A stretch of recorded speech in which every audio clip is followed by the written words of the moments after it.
ప్రాంత ఉపాధ్యాయ సంఘం. నాకు ఎంత గొప్ప అనిపిస్తుంది అంటే 317 జీవో తెలుసు మీ అందరికీ. ఆ జీవో అంటేనే మీకు కోపం వస్తుందని, కానీ మొన్న ఓట్లేదు ఇటాల్సి కూడా అటు ఓటేసాడు. మీకు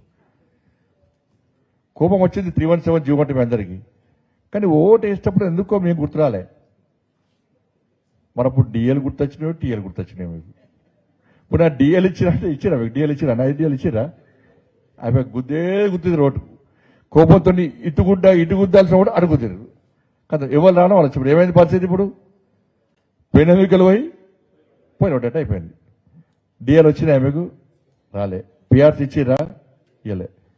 ఇలా పెన్షన్ తీసుకున్న వాళ్ళు పాపం, రిటైర్మెంట్ అయిన వాళ్ళు పాపం, రిటైర్మెంట్ అయినాక ఎంత ఖుషి అవుతారంటే, ఇప్పుడు రిటైర్మెంట్ అయితే దడదడ స్టార్ట్ అయింది. ఎందుకంటే ఉన్న జీతం రాదా, ఆ పెన్షన్ పైసలు రావే. పెన్షన్ రిటైర్మెంట్ అవుతుందంటే పాపం ఇంట్లో కుటుంబ సభ్యులు అబ్బా పెన్షన్ పైసలు వస్తాయి, బిడ్డ పెళ్లి చేయొచ్చు, ఒక ఇల్లు కొనుక్కోవచ్చు, లేకపోతే ఏదైనా వ్యాపారం చేసుకోవచ్చు అని చెప్పి ఆలోచించే పరిస్థితి పోయింది. ఇప్పుడు ఇక సంవత్సరాల ఆఫీస్ చుట్టూ తిరిగినా కూడా ఇలా వస్తలేవు. అప్పుడు కేసీఆర్ వేసాడు పైసలు లేవని చెప్పి సర్వీస్ పెంచాడు 3 years. అందరూ కేసీఆర్ పాలన ఎందుకు పెంచాడు? రిటైర్మెంట్ చేస్తే పైసలు లేవు కాబట్టి ఆ ఒక్క నెలనే దాదాపు 30,000 మంది 20,000 మంది రిటైర్మెంట్ సిద్ధంగా ఉంటే పెన్షన్ పైసలు రిటైర్మెంట్ పైసలు లేవు అంటే సర్వీస్ పెంచాడు. దాన్ని కొన్ని సంఘాలు ఏం చేసినాయి, అబ్బా కేసీఆర్ ఇందుడు వచ్చినట్టు పాలాభిషేకాలు చేసినాయి. పెన్షన్ పైసలు కూడా వచ్చే పరిస్థితి లేదు వాళ్ళ. ఇక మీరు చూడు, ఇంకొక 2 నెలల మీకు ఫస్ట్ నాడు జీతాలు వచ్చే పరిస్థితి లేదు ఇప్పుడు. కానీ ఇవన్నీ కేసీఆర్ పాలన ఇవన్నీ వచ్చినాయంటే దానికి కారణం కేవలం భారతీయ జనతా పార్టీ. మీకు ఫస్ట్ నాడు జీతాలు వస్తే మేము పాదయాత్ర చేసినప్పుడు అని మా కిషన్ రెడ్డి గారు మా నాయకులందరూ కూడా మేము ఊకే ఫస్ట్ నాడు జీతాలే ఇయ్యలేని ప్రభుత్వం, అసమర్థ ప్రభుత్వం అని మేము తిట్టిన తర్వాత మీ ఫస్ట్ మంది జీతాలు వస్తుండే. ఆయనతో 10th 15th వచ్చింది అంటే అది కేవలము మేము కొట్లాడుతూనే వస్తుండే. అప్పుడు కాంగ్రెస్ పార్టీ లేదు. మీరు ఓట్లు మాత్రం వేసారు గ్యారంటీ, కానీ కాంగ్రెస్ పార్టీ లేదు అప్పుడు. మీకు అది కనవాలే, మీకు ఎవరు టీచర్లు కనవాలే, ఉద్యోగస్తులు ఎవరికి కనవాలే. పిఆర్సీ గురించి ఉద్యమం స్టార్ట్ చేసిందే మేము. మళ్ళీ మీరు ఎలక్షన్ అని అడుగు కాంగ్రెస్ పార్టీ గుర్తొచ్చింది, మేము గుర్తు రాలే. డిఏల గురించి కొట్టాడింది మేము, ధర్నాలు చేసి మేము, లాంటి దెబ్బలు తిన్నది మేము. మీకు ఓట్లు మాత్రం అటేసారు, మళ్ళీ వాళ్ళకి గుర్తొచ్చింది, మేము గుర్తు రాలే. కానీ తపస్ మేము ఎప్పుడు ఉద్యమం చేసినా, ఎప్పుడు యుద్ధాన్ని ప్రారంభించినా మాకు అండగా ఉన్నది, మా వెనుక మనం ప్రోత్సహించింది, మమ్మల్ని లేపింది, మాకు అన్ని విషయాలు చెప్పింది తపస్.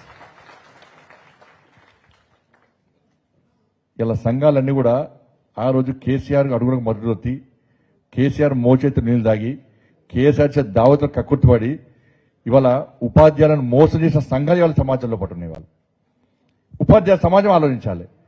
ఉపాధ్యాయ సంఘం నాయకులు, ఉపాధ్యాయ సంఘం పెద్దలు ఎవరి కోసం పనిచేశారు? ఇన్ని రోజులు ఉద్యమాలు చేస్తే మీరు తెలంగాణ రాష్ట్రంలో ఇలా మీరు సమ్మె చేస్తేనే కదా, సకల జనులు సమ్మె చేస్తేనే తెలంగాణ రాష్ట్రం వచ్చిందని నాలాంటి రాజకీయాలు అందరూ చెప్తారు. కానీ మీ గురించి పట్టించుకోవడం వాళ్ళకి మీరు ఓట్లేరు.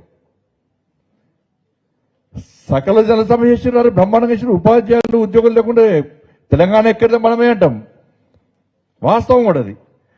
కానీ చెప్పేటోళ్ళు ఒక చెప్పేది చెప్తారు, కానీ మీరు సమస్య వచ్చి మాట్లాడారు వెళ్ళారు. కేసీఆర్ చర్చల వీళ్ళని అందరూ పోదురు, ఉపాధ్యాయ సంఘ నాయకులు పోదురు. అక్కడ కోడి కూర, మటన్ కూర, చికెన్ కూర, తలకాయ కూర, బోటి. ఆ కేసీఆర్ ఏం చేస్తారో తెలుసా మీకు? ఇంతమంది చెప్పిన చర్చకాన్ని పిలుస్తారు. వీళ్ళు కొత్త బట్టలు వేసుకుని పోతారంట ఆడికి. ఆ ప్రగతి భవన్ పోయినాక ఏమవుతుందంటే ఆ మూట సీసీ కెమెరాలు ఉంటాయి అన్ని, మొత్తం సీసీ కెమెరాలే. కేసీఆర్ కావడానికి ఎవడు ఓడు, కానీ సీసీ కెమెరాలు బాగుంటాయి ఆడ. ఆ సీసీ కెమెరాలు చూసినాక ఈ ఉపాధ్యాయ సంఘ నాయకులు, ఉద్యోగ సంఘ నాయకులు లోపలికి పోయినాక ఏమవుతుందంటే ఆ సీసీ కెమెరాలు చూస్తాడు, చూసి బయట అర్ధగంట బయట కూర్చొని పెడతాడు. మనం హోటల్ పోతే ఏం చేస్తాం? ఫస్ట్ రాగానే వాటర్ గ్లాస్ పెడతాడు, తర్వాత నీళ్లు చూస్తాడు, ఎందుకంటే అది రెడీ కాదు, ఆర్డర్ ఇచ్చింది రెడీ కాదు కాబట్టి. నెక్స్ట్ ఆనియన్స్ క్యారెట్ తెస్తాడు పెడతాడు, తర్వాత మెల్లగా మెల్లగా స్టార్ట్ చేస్తాడు. ఈ కేసు అడ్డు చేస్తాడు, ఎందుకంటే ఫస్ట్ సీసీ కెమెరాలు చూస్తాడు, అక్కడ తీసుకొచ్చి చాలా ముందు కూర్చొని పెడతారు. తర్వాత 1 గంట తర్వాత ఏం చేస్తాడంటే చలో తినిపోండి అంటాడు. వీళ్ళు తిన్నాక చర్చ దేని గురించి పెడతారు? చర్చ ఆ తిండి మీద పెడతారు. తిండి ఏం పెడతారు? బందోబస్తు పెడతారు. ఫుడ్ మాత్రం అన్ని రకాల ఫుడ్, అన్ని ఐటమ్స్ పెడతారు దానిలో. ఈ పోయిన సంఘం నాయకులు ఏం చేస్తారంటే అబ్బా ఈ కూర బాగుందిరా, ఈ బిర్యానీ బాగుందిరా, కాళేశ్వరం పెట్టినరా, బోటి పెట్టినా చర్చ జరుగుతూనే ఉంటుంది. 1 గంట సేపు చర్చ. ఏం మెల్లగా కేసీఆర్ సార్ బయటకు వస్తాడు. బయటకు వచ్చి బాగా తిన్నారా, ఫుడ్ బాగుందా అంటాడు. సరే మీ సమస్య నుంచి ఆలోచిస్తా పోతారు. ఇక టీవీలో ఏం చేస్తారు బయట, ఇక బ్రేకింగ్. చర్చలు సఫలం, ఉపాధ్యాయ సంఘాలు సంతోషాన్ని వ్యక్తం చేశారు. రేపు పాలాభిషేకం కథం. ఇన్ని సంవత్సరాలు జరిగిన చర్చలు ఏదైనా ఒకరి సక్సెస్ అయినా మీరు ఉపాధ్యాయులు ఆలోచించాలి, ఉద్యోగులు ఆలోచించాలి. ఏదైనా ఒక చర్చ ఇన్నిసార్లు చర్చలు వేరు ప్రతి వరకు ఎక్కడ చర్చలు సక్సెస్ అయినాయా? మీ సమస్యలు తీరినాయా? తీర్చే సంఘం మీకుందా? మీ సమస్య కొట్లాడే ధైర్యంగా కొట్లాడే సంఘం మీకుందా?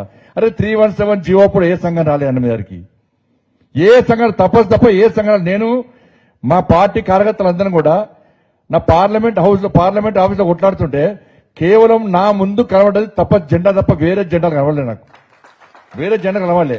మరి తపస్సులో పనిచేసే ఉపాధ్యాయులు కూడా ఉద్యోగస్తులే, వాళ్ళు ప్రభుత్వ ఉద్యోగస్తులే. కేసీఆర్ అనుకుంటే వాళ్ళ ఉద్యోగాలు పోతాయి, వాళ్ళ కూడా కుటుంబాలు ఉన్నాయి.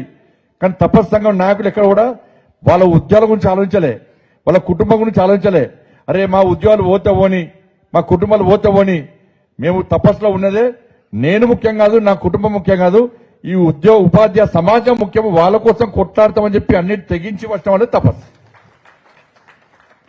ఇలా 200 మంది తపస్సు ఉపాధ్యాయులు నా ముందు కూడా అరెస్ట్ అయ్యారు. నాతో పాటు లోపల దెబ్బలు తిన్నది కూడా తపస్సు ఉపాధ్యాయ సంఘ నాయకులే, తపస్సు నాయకులే. కానీ ఇప్పటికీ ఉపాధ్యాయులు ఆలోచిస్తున్నారు విషయంలో. మరి ఆ రోజు ఉపాధ్యాయ సంఘం నాయకులు అందరూ తెలుసుకుంటే కేసీఆర్ మెడలు వంచటోళ్ళం కదా. ఇలా ఎన్టీ రామారావు 9 నెలల్లో పార్టీ ప్రారంభించి 9 నెలల్లో అధికారం వచ్చి ప్రపంచ రికార్డు సృష్టించాడు. కానీ అదే ఎన్టీ రామారావు గద్దె దించింది ఎవరు? ఇదే ఉపాధ్యాయులే. అంత దమ్ము మీ దగ్గర ఉంది. కానీ దాన్ని ఎందుకో ఉపయోగిస్తారు, భయపడ్డారు. మొదటిదాకా కేసీఆర్ అంటే గజ వనకరు మీరందరూ కూడా. నాకు ఇప్పుడు ఇట్లా మీటింగ్ వచ్చారు ఎప్పుడైనా? ఇప్పుడు అప్పుడు మీటింగ్ పెడితే వద్దురా. ఇప్పుడు నన్నే విలువపోదురు మీ ఉద్యోగాలు పోతాయని, నన్నే విలువపోదురు. నాతో సెల్ఫీతో నా మీ ఉద్యోగులతో నాకే భయపడుతురు. కొంతమంది ఉపాధ్యాయులతో అన్న జర ఫోటో తీయకన్నా అంటున్నారు. నాతో ఇప్పుడు రాత్రి 12 గంటలకు వచ్చి కలిసిపోదురు నన్ను, ఇప్పుడు పొద్దున 5 గంటలకు వచ్చి కలిసిపోదురు నన్ను, వాకింగ్ డ్రెస్ వచ్చి కలిసిపోదు, డ్రెస్ అయితే గుర్తుపడతారు కదా అని. అంటే అంత భయానక వాతావరణం, అంత రాచరిక పాలన ఆ రోజు సాగింది, రాజకీయ పాలన సాగింది ఆ రోజు. కానీ ఈ రోజున జరిగిందంటే మళ్ళీ గది 5 డ్యూయల్ పెండింగ్లు ఉన్నాయి, పిఆర్సీ అడ్డైపోయింది, రిటైర్మెంట్ పైసలు వస్తలేవు. ఏం సాధించడం? ఏం ప్రభుత్వాలు మార్చారు మీరు. కానీ మేము కసితో ఉన్నాం సార్. మీరు ఉపాధ్యాయులు అంటే నేను అబద్ధాలు చెప్తలేండి. నన్ను ఒక కసితో ఉన్నాం మేము. 317 జీవో వల్ల అనేక మంది ఉపాధ్యాయులు ఆత్మహత్య చేసుకున్నారు, అనారోగ్యంతో చనిపోయారు, చెట్టుగోలు పుట్టగోలు అయ్యారు. ఆ బాధతోని మేమేదో రాజకీయం అధికారం రావాలముట్టికి వేరే రకంగా చేసుకోవాలి మేము. ఇప్పుడు కొట్లాడితే కూడా ఓట్లు లేకపోతుంది మాకు. కానీ అప్పుడు ఓట్ల కోసం పనిచేయలే. తపస్సు ఉపాధ్యాయ సంఘం ఎప్పుడైతే మాకు వచ్చిందో, వాస్తవ విషయాలు మాకు చెప్పిందో, మా కమిటీలో ప్రతి ఒక్కరి కంట నీళ్ళు వచ్చినాయి ఆ రోజు. అరే ఇంత ఇబ్బంది పడుతున్నారు, చెట్టుగోలు పుట్టగోలు, తండ్రి కాడ, తల్లి కాడ, పిల్లల కాడ, భార్య కాడ, భర్త కాడ ఎట్లా ఉద్యోగాలు చేస్తారు, వీళ్ళ పరిస్థితి ఏందని చెప్పి ఇలా ఖచ్చితంగా కొట్లాడని తప్ప వేరే దోషం కాదు. మీకు తెలియదు, నేను ఆఫీస్లో మేము స్ట్రైక్ చేస్తున్నప్పుడు, ఆందోళన చేస్తున్నప్పుడు ఇదే కేసీఆర్ పోలీస్ ఆఫీసర్ ఫోన్ చేసి ఏం చెప్పింది తెలుసా? ఆ పోలీస్ ఆఫీసర్కు జేసీబీ పట్టుకొచ్చి ఆ గోడలు గుళ్ళొట్టేటువంటి సీన్. ఎందుకంటే సాయంత్రం తెలిసి కదా, మీరు రాత్రి 12 బజే కేసీఆర్ ఫోన్ చేసి వట్టి ఫోన్ చేస్తాడు, ఫుల్ చంపి ఫోన్ చేస్తాడు ఆయన. ఆ టైంకి అన్ని కనాలి ఆయనకి. ఏం చేసిండు? ఫోన్ చేసి పోలీస్ ఆఫీసర్ ఫోన్ చేసి, నువ్వు ఆడ బండి సంజయ్ అంటోడు వాడు పార్లమెంట్ ఆఫీస్లో కూర్చోండి, ఆ గోడలు కూలగొట్టాలి, వీడియో కాల్ నేను చేస్తా, నువ్వు జేసీబీతో కూలగొట్టు అని చెప్పి ఇలా పోలీస్ ఆఫీసర్లకు ఆదేశించిన వ్యక్తి కేసీఆర్. మరి ఆ రోజు ఇదే పోలీస్ ఆఫీసర్లు గోడలు కొడితే మా పరిస్థితి ఏంది? మేమైతే బయట రాకపోతాం, సచ్చినా పర్లేదు. ఇలా బయటికి వెళ్ళి ఫైర్ ఇంజన్ వాటర్ కొడుతుంటే, రంపాలతో కటర్ మిషన్లతో మా గేట్లు కొట్టేస్తుంటే, లోపల water pressure, fire engine water ఎట్లుందో మీకు తెలుసు. కిటికీలకు వెళ్ళి లోపల మేము కూర్చుంటే ఫైర్ ఇంజన్ వాటర్ ప్రెషర్తో మా మీద కొట్టారు. ఇలా 2 మహిళా కార్యకర్తలు కాళ్ళు విరిగినాయి. 6 భారతీయ జనతా పార్టీ కార్యకర్తలు ఎడ్యుకేషన్ అయిన వాళ్ళకి. మేము బయట చెప్పలే, చెప్తే భయపడతారు, మళ్ళీ టీచర్లు అసలే వస్తలేరు, మళ్ళీ ఇంకా రారని చెప్పి ఎవరు చెప్పలే, బయటలో మేము బయట చెప్పలే. మీరు రాకుండా మేము చెప్పలే, మేమే కొట్లాలి మీకోసం. ఏ ఉపాధ్యాయుడు రాలే మాకు, ఏ ఉపాధ్యాయుడు కూడా మాకోసం రాలే, మీకోసం రాలే, మాకోసం రాలే. కానీ కొట్లాడింది మాత్రం భారతీయ జనతా పార్టీ. తెలంగాణ రాష్ట్ర వ్యాప్తంగా దాదాపు 2000 మంది భారతీయ జనతా పార్టీ దాదాపు 2000 మంది కార్యకర్తలు ఇంజురీస్ అయినాయి. దాదాపు 2000 మంది కార్యకర్తలు నాన్ బెలబుల్ కేసులు అయినాయి. మీకోసం కొట్లాడితే నాన్ బెలబుల్ కేసు. ఏదో కేసు అయింది అనుకుంటూ కావచ్చు, కేసు అయింది కదా, నడుస్తుంది అనుకుంటూ కావచ్చు. ఒక్క కేసు అయితే ఒక్క కేసు కోసం 2 సంవత్సరాలు 3 సంవత్సరాలు కోర్టు చుట్టూ తిరగాలి. నా మీద ఇప్పుడు ఎన్ని కేసులు తెలుసా అండి? ఎన్ని కేసులు నా మీద దేశంలో హైయెస్ట్ రికార్డ్ నాది. 109 కేసులు నా మీద. దానిలో 317 జీవోదే దాదాపు 10-15 కేసులు నా మీద. 109 కేసులు దేశంలో ఏ ఎంపీ మీద ఏ రాష్ట్ర అధ్యక్షుడి మీద లేవు. నేను రాష్ట్ర అధ్యక్షుడు అయిన తర్వాత ఎంపీ అయిన తర్వాత